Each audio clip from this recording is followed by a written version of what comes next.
Chad. Thank you. Chad.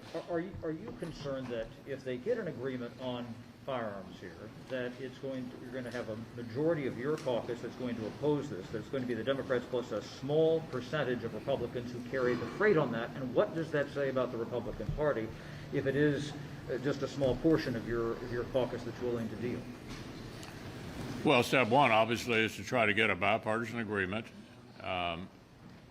Senator Cornyn knows more about this subject than anybody we have in the Senate. He also happens to represent Texas, and I think is working in good faith with Senator Murphy to try to get an outcome.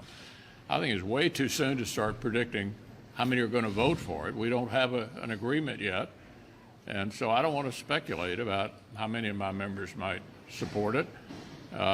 Step one is to try to get a deal. As I've said repeatedly, I hope that'll be sooner rather than later. Everybody would like to, almost everybody I think would like to get an outcome that's definitely related to the subject matter.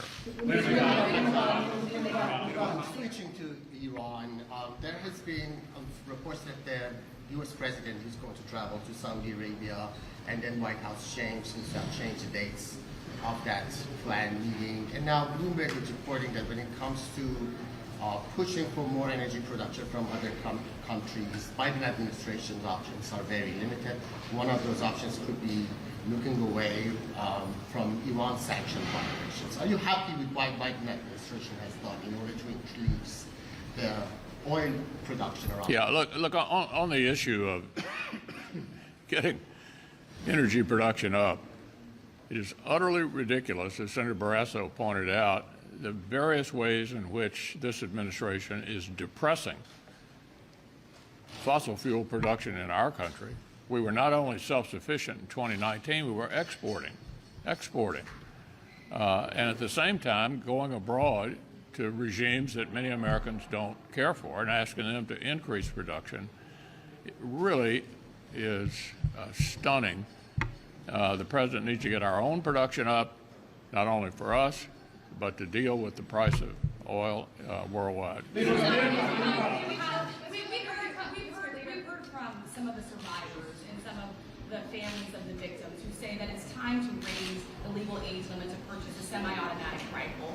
Is that something that you personally would support? It won't surprise you to know that I'm not going to sit here and try to negotiate the deal with all of you guys. We're waiting to see if we can get an outcome that directly relates to the problem that brought this issue to the fore one more time. I personally would prefer to get an outcome, and I hope that we'll have one sooner rather than later.